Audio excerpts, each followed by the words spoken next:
Hi, my name is Katie Allen. This is part of my literacy coaching portfolio. And in this portion of my video, I'm going to be sharing with you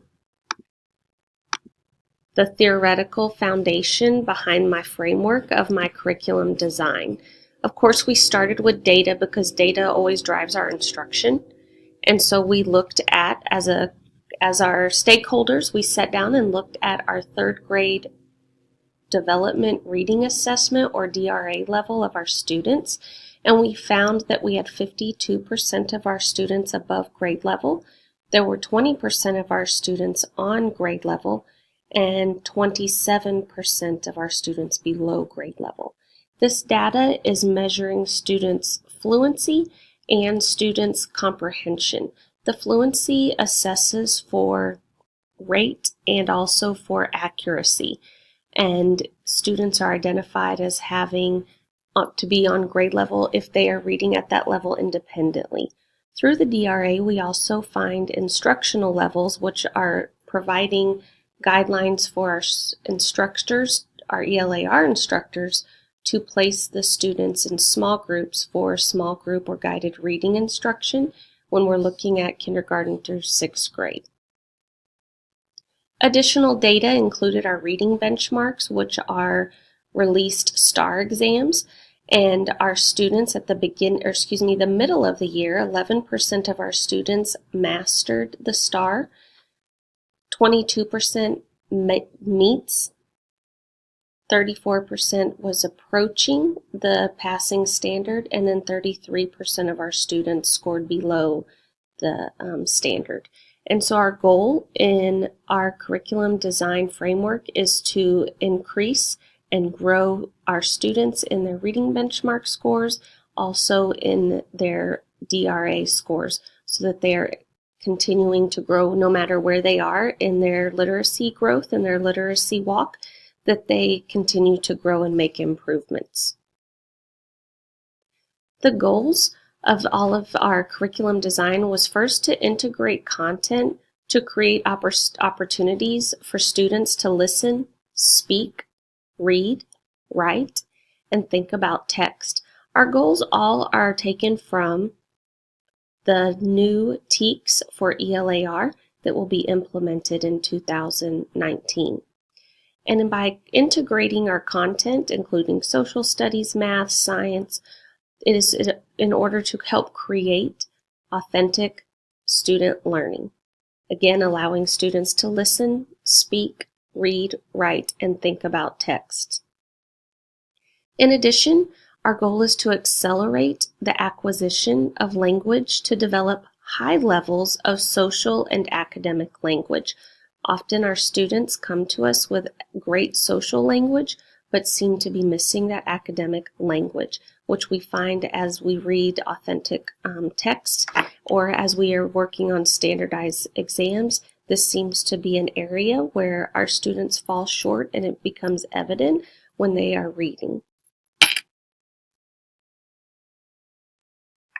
We also have a goal to create self-directed critical learners who work collaboratively while using metacognitive skills, which this was also one of our focus for our curriculum design. And in looking at the creating self-directed critical learners, we want our students to be able to self-direct, be able to think critically, and be able to use those metacognitive skills, which you will see strategies of that in the curriculum design. In addition, we want to provide scaffolds to support all learners with practice of verbal engagement and the use of academic language. In order to do that, our students will meet in small groups during that instructional time if they are in K through 6. And then our students in 7th through 12th grade, that instructional time will be as needed, but most of our students will be working in literature circles where they are the teacher will be more a facilitator than an instructional piece of that, depending on the need of the students and combining that or aligning that with our TEKS. The research-based instruction that will be used is small group instruction.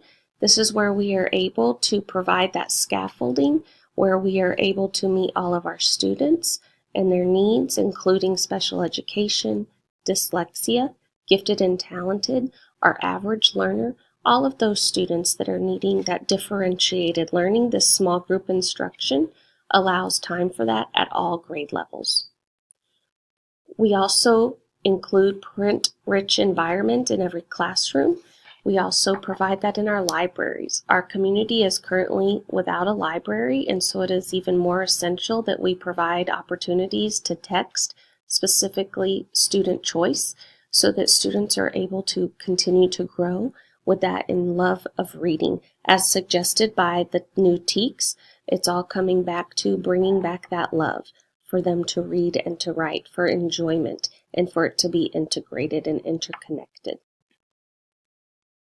The task and text difficulty that are included in the curriculum design continue to deepen and grow as suggested by the new TEKS, continuing to increase that difficulty, knowing that our students and our teachers always have room for growth. We always have room to improve or room to get better. And as we are working with our groups each year, we know that that can change from year to year as to what their needs are and how much deeper they can go with their learning.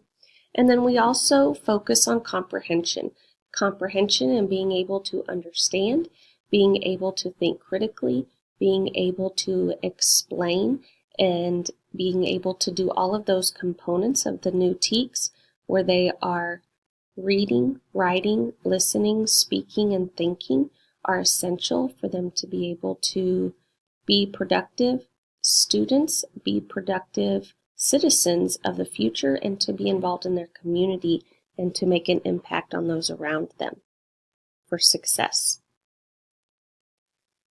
Assessment pieces. Our assessment pieces all include authentic student work throughout this piece.